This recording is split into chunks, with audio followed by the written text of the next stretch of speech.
오늘 함께 읽은 이 마태복음 18장 12절부터 14절의 말씀을 통해서 하나의 소중함이라는 제목으로 함께 말씀을 나누려고 합니다.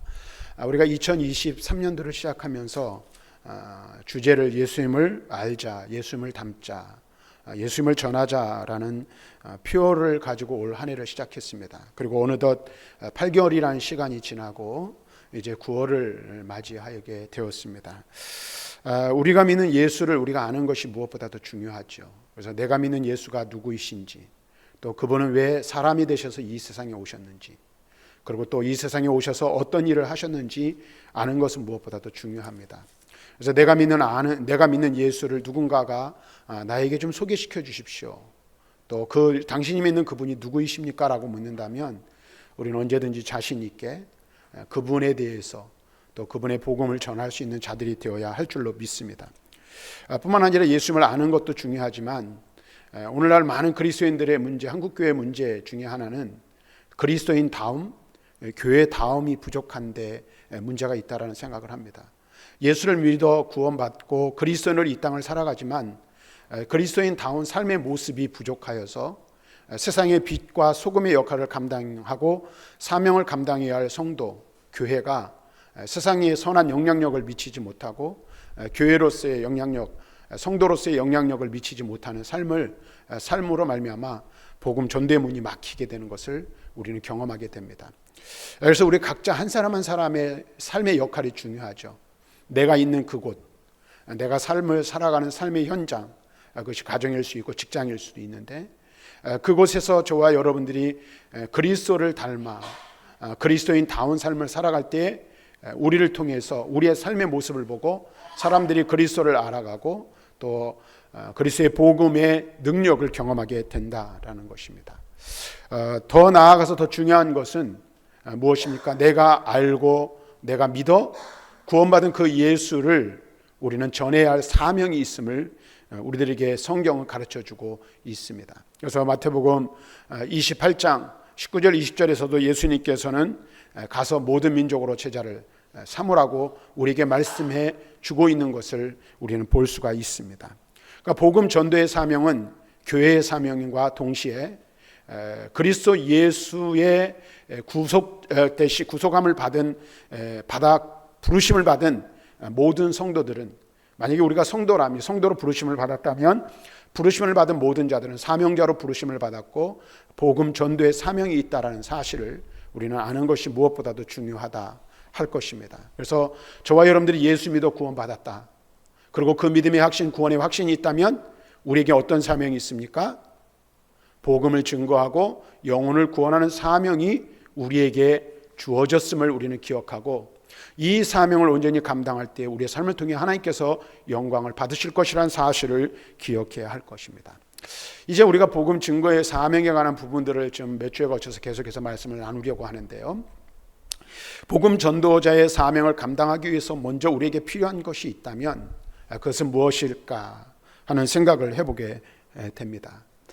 그것은 바로 우리의 마음 혹은 우리의 자세를 어떤 마음가짐과 어떤 자세를 우리 주님께서는 복음 전도자에게 원하시는 것일까 하는 생각을 해보게 될 때에 오늘 우리가 함께 읽은 마태복음 18장 12절부터 14절 말씀은 그러한 마음 자세에 대한 생각을 갖는 그리스도인들에게 있어서는 매우 중요한 말씀 중에 하나라고 생각할 수 있습니다.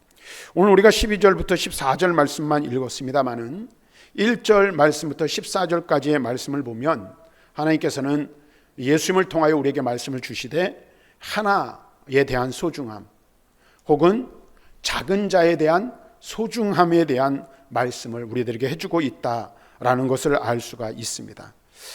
우리는 보통 삶을 살아가면서 하나라는 것에 대해서 그렇게 큰 의미를 부여하지 않는 것들을 종종 경험하게 되죠.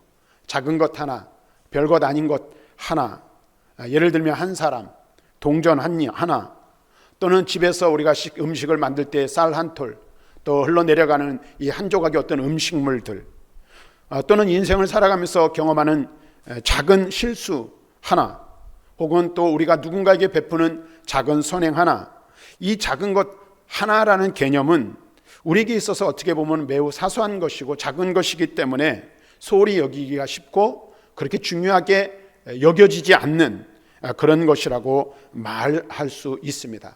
또 오늘 우리가 살아가는 이 사회도 마찬가지죠. 그래서 민주주의 사회의 패단 중에 하나가 무엇입니까? 다수결의 원칙이라는 거예요. 그래서 다수가 원하고 다수가 요구하면 소수의 의견이나 소수의 생각들은 묵살되어지고 묻혀져 버리는, 폐기되어져 버리는 그런 시대를 우리는 살아가고 있습니다. 아주 많거나 강한 것에 비하면 하나라는 것 또는 별것 아닌 작은 것 하나는 쓸모없는 것처럼 여겨질 수 있다라는 것입니다. 그래서 우리도 일상적인 삶 속에서 작은 것 하나를 그냥 지나쳐버리고 사소하게 취급해버리는 경우들을 종종 보게 됩니다. 예를 들면 여러분 지나가다 길바닥에 10원짜리 하나 떨어져 있으면 주우시겠습니까? 저는 줍습니다. 근데 10원짜리 하나 그거 별거 아닌데 그거 줍느라고 좀 치사한 것 같기도 하고 뭔가 이게 보기가 좀 다른 사람이 볼 때에 좀 그래 보이지 않습니까? 그래서 그런 것들을 그냥 별것 없는 가치로 주기 민망한 것으로 여겨버릴 수 있다는 것이죠. 하수구로 흘러가는 쌀 한 톨도 마찬가지입니다. 전체 음식이나 밥을 하는 그 전체의 양에 비하면 아무것도 아니게 그냥 버려질 수도 있다라는 것입니다. 앞에서 잠시 말씀드렸지만 많은 사람들의 의견이 일치할 때 소수의 다른 의견들은 별것 아닌 것으로 여겨져서 묵살되어져 버릴 때도 많다라는 것입니다. 그런데 그것뿐만 아니죠. 영적인 일에 있어서도 마찬가지예요. 우리가 제가 이제 매 주일마다 이제 강고를 하고 있고 우리 주보에 실려 있는 한마음 기도 제목이 있어요. 이것을 실게 된 이유는 우리가 함께 기도하고 같은 마음으로 기도하고 한 기도 제목으로 기도하는 시간을 갖자. 또 비록 작은 시간이고 짧은 시간이지만 이 시간을 통해서 기도의 훈련을 하고 주님과 교통하고 교제하는 시간을 좀 가졌으면 좋겠다 하는 마음에 주보에 같은 기도 제목이지만 거의 변하지 않는 기도 제목이지만 매주 주보에 싣고 있습니다. 그리고 얼마 전부터는 수요 기도회 때나 오예배 기도 순서자들이 이 기도 순서를 지키지 않으면 그 기도 제목으로 기도를 하고 있어요. 작은 시간이고 짧은 시간이지만 기도의 소중함을 알아야 하기에 또 알고 있기에 기도하지 않으면 안 되기에 우리는 작은 시간, 짧은 시간이라도 기도해야 된다는 사실을 우리는 깨달아야 하는 것입니다. 그런데 우리는 이 작은 시간, 짧은 시간들을 지나쳐버릴 때가 많이 있습니다. 뿐만 아니죠. 영혼에 관한 것도 마찬가지예요. 영혼에 관한 것도 한 영혼, 한 사람, 별것 아닌 것처럼 여겨지기에 소홀히 하기 쉽고 관심을 기울이지 않을 수도 있다라는 거예요. 또 어떤 때는 하나라는 것에 때로는 너무 관대하여 그것을 그냥 넘겨버리고 지나쳐 버릴 때도 너무나도 많이 있음을 보게 됩니다. 그런데 여러분, 우리가 꼭 기억해야 될 게 있어요. 작은 시간이 모여 많은 시간을 이루고 작은 것 하나가 모여 큰 역사를 이룬다는 사실을 우리는 기억해야 한다라는 사실이에요. 하나님 나라를 이루어가고 교회를 이루어가는 데에 있어서도 나 한 사람 한 사람이 모여 우리 한 사람 한 사람이 모여 교회 공동체를 이루고 하나님 나라를 건설해 나간다는 사실을 잊지 말아야 함을 우리는 알아야 하는 것이죠. 그런 경우들을 우리는 실생활 속에서 얼마든지 볼 수가 있습니다. 예를 들면 여러분 올 여름에는 너무너무나 힘들게 여름을 보냈어요. 비가 오지 않으면 푹푹 찌는 더위를 견뎌야만 했습니다. 또 우리가 살고 있는 이 지역에는 그나마 그래도 비 피해가 없었지만 저 아랫역에는 비로 인해서 수많은 사람들이 어려움을 겪을 수밖에 없었어요. 그런데 그런 것을 보면서 우리는 그 사람들이 어려움을 당하고 곤란한 일을 당했지만 그런 가운데서도 우리는 기적을 보게 되는 것이죠. 어떤 기적을 봅니까? 사람들이 이 수해로 인한 이들을 돕기 위해서 방송에서나 또는 어떤 단체에서 성금을 모금하는 일들을 보게 되죠. 그런데 많은 돈을 내지 않고 수십억, 수억, 수천만 원, 수백만 원을 내지 않아도 작은 돈을 냈는데 한 사람 한 사람이 냈는데 그것이 뭐하죠? 큰 돈을 이루고 많은 사람들을 도울 수 있게 되는 거예요. 최근에는 아주 편리한 방법이 있죠. 전화 한 통이면 5,000원, 10,000원이 자동으로 이체가 되죠. 그래서 그것이 뭐하죠? 수많은 액수가 되고 그것으로 많은 사람들을 돕는 데 유익하게 사용되어지는 것을 볼 수가 있다라는 것입니다. 다시 말하면 작은 것 하나이지만, 별것 아닌 것 하나이지만 그것이 모아질 때, 그것이 합해질 때에 큰 역사를 이룬다라는 거예요. 다시 말하면 하나라는 것이 별것 아니고 하찮은 것 같지만 그 하나의 소중함이 얼마나 중요한지를 우리는 깨달아야 한다라는 것입니다. 우리는 흔히 우리의 삶 속에서 하나라는 것에 대하여 소홀한 태도를 취할 때가 많지만 하나님에게 있어서는 그렇지 않음을 우리는 성경 속에서 발견하게 되는 것입니다. 성경을 통하여 알게 되는 것은 하나님은 한 사람, 한 영혼, 작은 것 하나, 작은 자 하나를 소중하게 여긴다는 사실입니다. 오늘 우리가 함께 읽은 본문의 말씀 속에서도 예수님은 하나님의 그와 같은 마음을 그의 제자들에게, 그리고 오늘 이 시대를 살아가고 있는 우리 그리스도인들에게 전달하여 주고 있습니다. 오늘 우리가 12절부터 14절 말씀만 읽었습니다마는 1절부터 14절의 말씀을 천천히 읽어 내려가 보면 하나님께서는 작은 것 하나에 대하여 얼마나 소중하게 여기시는지를 우리에게 알려주고 있습니다. 천국에서 누가 큰 자인가 할 때 작은 한 사람이라고 말하고 있고, 또 실족하게 작은 자 하나를 실족하게 하지 말아야 할 것이라고 말씀하고 있는 것을 볼 수가 있습니다. 1절부터 14절 말씀에서 공통적으로 우리가 발견할 수 있는 것 하나가 있습니다. 그리고 주님이 강조하는 것을 우리는 발견하게 되는데, 그것은 적은 어린아이 하나, 작은 자 하나라는 것입니다. 오늘 우리가 함께 읽은 12절부터 14절 말씀에서도 잃어버린 한 마리의 양에 대하여 말씀해 주고 있고, 또 오늘 말씀에서 무엇을 말하고 있습니까? 하나님께서는 작은 자 하나를 소중하게 여기신다는 사실을 깨달을 수가 있는 것입니다. 그러니까 작은 것 하나, 작은 자 하나를 하나님은 귀하게 여기신다라는 것이죠. 우리는 하나라는 것을 대수롭지 않게 여기지만 우리 주님은 그렇지 않음을 보여주고 계신 것입니다. 오늘 본문의 말씀에서 예수님은 우리에게 하나의 이야기를 들려주고 있습니다. 한 영혼의 소중함을 이 이야기를 통해서 제자들에게 일깨워 주시기 원하고 오늘 우리도 깨닫기를 원하는 거예요. 우리가 잘 아는 대로 한 목자에게 양 100마리가 있었습니다. 그런데 그중 한 마리가 길을 잃어버렸습니다. 그런데 어떻게 했습니까? 이 목자는 99마리의 양을 그냥 놔둔 채 길을 잃어버린 한 마리 양을 찾아 나섰다라고 말하고 있습니다. 그리고 만일 그 양을 찾으면 99마리의 양보다 잃어버린 한 마리 양을 찾은 것으로 인하여 더 기뻐할 것이라고 말씀하고 있습니다. 그리고 그 기쁨이 어떠한지 누가복음에서는 보다 더 자세하게 기록하고 있는데, 누가복음 15장 5절과 6절에는 이렇게 묘사하고 있습니다. 같이 한번 읽어보겠습니다. 시작. 또 찾아낸즉 즐거워 어깨에 메고 집에 와서 그 벗과 이웃을 불러 모으고 말하되 나와 함께 즐기자, 나의 잃은 양을 찾아내었노라 하리라. 여기 보니까 뭐라고 말하고 있어요? 찾아낸즉 즐거워 어깨에 메고 집에 와서 그 벗과 이웃을 불러 모으고 잔치를 벌였다라고 말씀하고 있어요. 이 한 마리 길 잃어버린 양을 찾은 것이, 그 기쁨이, 그 즐거움이 얼마나 큰지 이웃과 벗을 불러 잔치를 벌일 만큼 즐거워한다, 기뻐한다라고 말하고 있습니다. 그만큼 목자는 한 마리 양을 소중하게 여기고 있음을 여기서 우리에게 보여주고 있습니다. 또한 우리가 본문의 말씀에서 주목해야 할 것은 한 마리 양을 찾기 위하여 99마리의 양을 산에 그냥 둔 채 목자는 한 마리 양을 찾아 나선다는 것이죠. 그래서 12절 말씀에 보면 그 99마리는 산에 두고 가서 잃은 것을 찾지 않겠느냐라고 말하고 있어요. 이 말씀을 우리가 오해하면 99마리는 소중하지 않은가라고 생각할 수 있습니다. 이것은 나머지 다른 양떼를 소홀히 여기는 것이 아니라 한 마리의 잃어버린 양에 대한 그만큼 절박한 심정으로 한 마리 양을 찾으려는 목자의 마음, 목자의 심정을 우리들에게 보여주고 있는 것이라고 말할 수 있을 것입니다. 사실 그렇죠. 한 마리 양은 남은 99마리의 양떼에 비하면 아무것도 아니에요. 차라리 그냥 한 마리 잃어버리는 것이 99마리를 지키는 것보다 더 이득일 수 있고 경제적일 수 있습니다. 그러나 그럼에도 불구하고 그런 양을 찾기 위해 어떻게 했어요? 99마리를 완전히 그냥 내버려 뒀던 것입니다.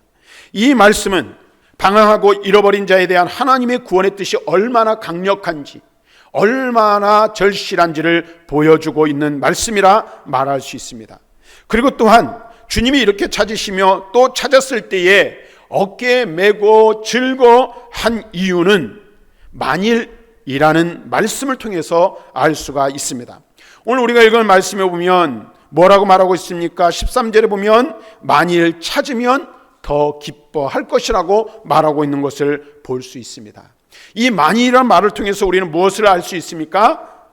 이 말은 찾을 수도 있지만 찾지 못할 수도 있음을 우리에게 알려주고 있는 것입니다. 오늘날 예수 그리스도의 십자가의 복음을 우리가 전할 때도 마찬가지죠. 바깥에 나가서 여러분 전도해 보십시오.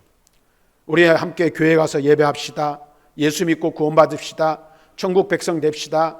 예수님께서 당신을 위해서 죽으셨습니다. 예수 믿어야 천국 갑니다 라고 여러분들이 복음을 전할 때에 모든 사람이 예 그렇습니까 하고 내가 이제부터 예수 믿겠습니다 라고 고백합니까? 그렇지 않아요. 어떤 이들은 복음에 대하여 긍정적인 반응을 보이고 단번에 회개하는 이들도 있어요. 전도를 하다 보면 그런 일들을 많이 경험해요. 그리고 낙심했던 자들, 십수년 교회와 거리를 두었던 이들이 전도자를 만나서 그 자리에서 눈물 흘리며 회개하고 다시 예수 그리스도의 신앙, 예수 그리스도에 대한 사랑을 회복하고 돌아오는 것들도 경험하지만 망치 들고 쫓아오지 않으면 다행인 경우도 있어요. 여러분 전도하다가 몽둥이 들고 쫓아온 일, 쫓겨나는 그런 일들을 경험해 본 일이 있으세요? 그런 일들이 실제적으로 전도의 현장에서 일어나고 있어요. 여기서 만일 찾으면이라고 하는 말은 복음을 전하고 목자가 양을 찾아 나선다고 다 찾을 수 있는 것이 아니라는 거예요. 그래서 그 양 찾을 수 없는 상황과 경우에 처할 수 있는데 그 양을 찾으면 그래서 그 기쁨이 더하다라는 사실이에요. 한 마리 양이 길을 잃고 헤매다가 대적의 손에 넘어갈 수도 있고 늑대나 들짐승에게 잡혀 먹을 수도 있어 찾지 못할 수도 있다라는 것이죠. 그러므로 그러한 양 한 마리를 찾게 될 때 그 기쁨이 배가 되고 더할 수밖에 없다라는 것입니다. 그렇다면 여러분 한번 생각해 보십시오. 주님께서 왜 제자들에게 이와 같은 말씀을 하시고 오늘 이 시대를 살아가는 그리스도인들에게 이 말씀이 전달되어지고 증거되어지며 우리에게까지 전해졌을까 하는 것입니다. 앞에서 잠시 말씀드렸지만 하나님께서는 우리가 소홀하게 여기기 쉬운 한 영혼, 그래서 우리가 잃어버린 후에 찾을 생각도 하지 않는 한 영혼을 지금도 소중하게 여기시며 지금도 찾고 계시고 돌아오기를 기다리고 계신다는 사실을 우리에게 가르쳐주고 있는 것입니다. 예수님은 하나님께서 얼마나 한 영혼을 사랑하시며 소중하게 여기시는지를 본문의 비유를 통해서 오늘 제자들과 이 시대를 살아가는 사명자로 부르심을, 복음 전도의 사명자로 부르심을 받은 우리들에게 알려주고 있는 거예요. 그래서 하나님의 마음이 어떠한지를 알고 그 하나님 아버지의 마음을 아는 전도자는 어떠한 마음가짐을 가지고 복음을 증거해야 하는가를 가르쳐주고 있는 것입니다. 오늘 우리가 함께 읽은 본문 말씀 14절 말씀, 18장 14절 말씀 뒤로 넘기시면 돼요. 한번 같이 읽어볼까요? 시작. 이와 같이 이 작은 자 중에 하나라도 잃는 것은 하늘에 계신 너희 아버지의 뜻이 아니니라. 하나님 아버지의 뜻이 무엇입니까? 잃은 자 하나를 찾는 것, 잃어버린 자 하나를 찾는 거예요. 다시 말하면 이 작은 자 중 하나라도 잃어버리지 않는 것이 하나님 아버지의 뜻이라고 말씀해 주고 있어요. 누가복음 15장 7절에는 이렇게 말씀하고 있습니다. 같이 읽어봅니다. 시작. 내가 너희에게 이르노니 이와 같이 죄인 한 사람이 회개하면 하늘에서는 회개할 것 없는 의인 99으로 말미암아 기뻐하는 것보다 더 하리라. 99명의 의인보다 한 사람 잃어버린 죄인이 주께로 돌아오는 것을 주님은, 우리 하나님은 더 기뻐하신다라고 말씀해 주고 있는 거예요. 지금도 하나님께서는 죄인 한 사람이 돌아와 회개하고 하나님의 자녀 되는 것을 가장 크게 기뻐하신다는 사실을 우리들에게 말씀해 주고 있습니다. 그래서 15장에 보면 어떤 이야기가 나옵니까? 탕자의 비유가 그 뒤에 나오는 거예요. 그러면서 탕자의 이야기가 15장에 기록되어져 있는데 집을 나갔다 돌아온 탕자, 다시 말하면 아버지를 배반하고 아버지의 재산을 탕진하고 형제를 배반했던 그 아들이 돌아왔을 때 뭐라고 말합니까? 10절 말씀 같이 한번 볼까요? 시작. 15장 10절 없습니까? 네, 실수가 오늘 좀 많네요. 제가 읽어드리겠습니다. 내가 너희에게 이르노니 이와 같이 죄인한 사람이 회개하면 하나님의 사자들 앞에 기쁨이 되느니라. 이 말씀 보니까 죄인한 사람이 회개하면 하나님의 사자들 앞에 기쁨이 된다라고 말씀하고 있어요. 그러면서 32절에 또 이렇게 말씀하고 있습니다. 같이 읽습니다. 시작. 이 내 동생은 죽었다가 살아났으며 내가 잃었다가 얻었기로 우리가 즐거워하고 기뻐하는 것이 마땅하다 하니라. 여러분 탕자의 이야기를 잘 알죠. 앞에서 말씀드렸던 것처럼 아버지의 재산을 분배받아서 나가서 다 탕진해 버렸어요. 그런데 그 아들이 돌아왔을 때 어떻게 했어요? 저 멀리서부터 아들이 돌아오는 것을 아버지는 알고 있었어요. 왜 알고 있었을까요? 어떻게 알 수 있었을까요? 아버지의 마음속에서는 그 아들이 떠난 적이 없는 거예요. 그 아들, 집 나간 아들을 아버지는 늘 뭐 하고 있었어요? 기다리고 계셨던 거예요. 그래서 멀리서 오는 그 형체만 보고도 그것이 집 나간 자신의 아들임을 아는 거예요. 오늘 우리 이 사실을 알아야 돼요. 그리고 그 형은 그 아들이 돌아온 것이 못마땅하고 그 아들이 돌아온 것이 불편했지만은 아버지는 뭐라고 말합니까? 이 내 동생은 죽었다가 살아났으며 내가 잃었다가 얻었기로 우리가 즐거워하고 기뻐하는 것이 당연한 일이다, 마땅한 것이라고 말하고 있는 것을 볼 수가 있습니다. 여러분, 교회는 누가 오는 곳입니까? 죄인이 오는 거예요. 죄인이 아버지께로 돌아와 회개하는 것이 교회라는 사실을 우리는 알아야 돼요. 세상에서 소외된 자, 세상에서 버림받은 자, 또는 집을 나갔던 이들이 돌아오는 것이 교회여야 함을 우리는 알아야 합니다. 오늘 우리에게 있어서 잃어버린 자, 우리가 찾아야 할 자는 그렇다면 누구일까? 우리는 여기에 대한 진지한 물음이 있어야 할 줄로 압니다. 잃어버린 자는 신앙생활하다 낙심한 자일 수 있고, 혹은 우리 머릿속에 들어있으나 소외된 자일 수도 있으며, 또한 지금도 하나님의 선택하심을 받았으나 아직도 세상 속에 머물며 주님께로 돌아오지 못한 영혼일 수도 있다라는 거예요. 그래서 우리는 어느 것 하나, 안에서나 바깥에서나 하나의 소중함을 가지고 오늘 소중하게 여기며 오늘 사람을 외모나 인간적인 조건으로 판단하지 말고 오늘 한 영혼을 귀하게 여겨야 한다라는 것입니다. 왜 그럴까요? 하나님에게 있어서는 모든 사람은 동등하기 때문에 그렇습니다. 세상과 하나님의 뜻이 다르죠. 세상은 적자생존의 법칙을 따라 살아가 약육 강식의 삶을 살아가죠. 강한 자가 약한 자를 잡아먹고 많은 사람이 소수의 사람들의 것들을 탈취해가는 것이 세상의 삶의 방식입니다. 그렇죠? 강한 자만이, 많은 무리를 짓는 자만이 살아남을 수 있는 것이 세상이에요. 그러나 하나님의 원리, 하나님 나라의 원리, 하나님의 방침은 그렇지 않다라는 거예요. 하나님의 법칙은 교만한 자가 아닌 겸손한 자를, 강한 자가 아닌 연약한 하나님을 의지할 수밖에 없는 자를 하나님은 사랑하시고, 유명한 자가 아닌 무명하고 소외된 자를 오늘도 찾고 계시며 다수가 아닌 한 사람을 찾고 계신다라고 말씀해 주고 있어요. 그래서 마태복음 9장 13절에는 예수님께서 이렇게 말씀하십니다. 예수님이 오신 이유, 목적에 대해 이렇게 말해요. 한번 읽어볼까요? 시작.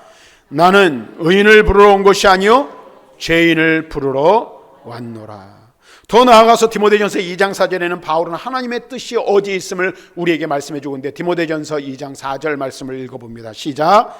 하나님은 모든 사람이 구원을 받으며 진리를 아는 데 이르기를 원하시느니라. 이 말씀들 속에서 우리는 무엇을 깨달을 수 있습니까? 이 시대를 향한 하나님의 뜻이 어디에 있는지, 그리고 이 시대를 살아가는 그리스도인들이 어떠한 신앙의 자세를 가지고 삶을 살아가고 사명을 감당해야 할지를 우리는 깨달을 수가 있는 것입니다. 하나님은 한 사람임을 소중하게 여겨요. 그래서 죄인한 사람이 돌아올 때 가장 크게 기뻐하고 기뻐하십니다. 99명의 의인보다 한 사람의 죄인이 돌아올 때 하나님은 더 크게 기뻐하신다라고 말씀하고 있습니다. 하나님 앞에서 우리는 하나를 소중히 여길 수 있어야 돼요. 그리고 또 한 가지 중요한 것은 한 사람, 한 영혼, 작은 것 하나, 죄인 한 사람을 소중히 여기면 99마리도 소중히 여기게 되지만, 그렇지 않으면 하나의 소중함을 깨닫지 못하면 99의 소중함도 알 수 없다라는 거예요. 더 중요한 것 한 가지 사실이 있어요. 그것은 무엇입니까? 본래 우리도, 본래 나도 하나님 앞에서는 잃어버린 자였다라는 거예요. 길을 잃은 양이었다라는 거예요. 길을 잃고 죄악 가운데 헤매던 나였으나 하나님의 자비와 긍휼이 우리에게 임하셨고, 하나님의 부르심을 받은 사명자들을 통해서 복음을 듣게 되었고, 그 복음으로 말미암아 우리가 구원에 이를 수 있게 되었음을 우리는 알아야 하는 거예요. 잃어버렸던 나를 하나님께서 찾아오셔서 만나주시고 구원하여 주셨기에 오늘 내가 구원받아 하나님의 자녀 될 수 있었고, 이 자리에서 하나님을 예배할 수 있게 되었다는 사실. 그리고 우리를 그렇게 구원하시고 부르신 주님의 부르심의 이유, 부르심의 목적이 어디에 있습니까? 내가 그러한 경험을 했던 것처럼 또 다른 잃어버린 길을 잃은 양들이 나를 통하여 복음을 듣고 복음 증거를 통해, 나의 복음 증거를 통해 잃어버린 자리에서 아버지 품으로 돌아오기를, 그 일을, 그 사명을 감당하시기를 우리 주님께서는 우리에게 원하시고 있다라는 것입니다.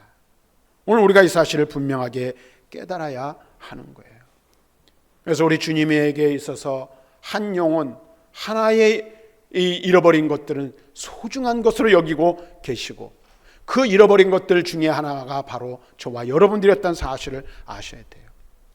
이제 우리는 예수님을 알고 예수님을 닮는 삶을 살아야 돼요. 내가 믿는 예수가 누구인지를 분명히 아는 것은 무엇보다도 중요합니다. 그리고 아는데 그치는 것이 아니라 그 예수님을 닮아가는 삶을 살아야 돼요. 그래서 작은 예수가 되어 이 세상에서 빛과 소금으로서의 삶을 살아야 하는 거예요. 그런데 거기에 머물러 있어서는 안 된다는 것입니다. 어떻게 합니까? 잃어버린 자 되었던 하나였던 나, 아무것도 아니었던 나를 소중하게 여기심으로 나를 찾아와 주셨고, 나를 만나 주셨고, 나를 구원하여 주셨던 그 하나님 아버지의 마음을 헤아려 나도 그 일에 쓰임받는 사명자가 되어야 한다는 거예요. 그리고 나를 통해 잃어버린 한 영혼이 주께로 돌아올 때 하나님께서는 가장 크게 기뻐하신다는 사실을 생각하며 이 사명을 감당하는, 그리고 이 사명을 감당하는 우리 사랑하는 성도들이 되시기를 바라고, 우리 교회가 될 수 있기를 위해, 그래서 작은 자 하나를 귀하게 여기는 사명자들, 사명을 감당하는 교회가 되기를 주님의 이름으로 간절히 축원합니다.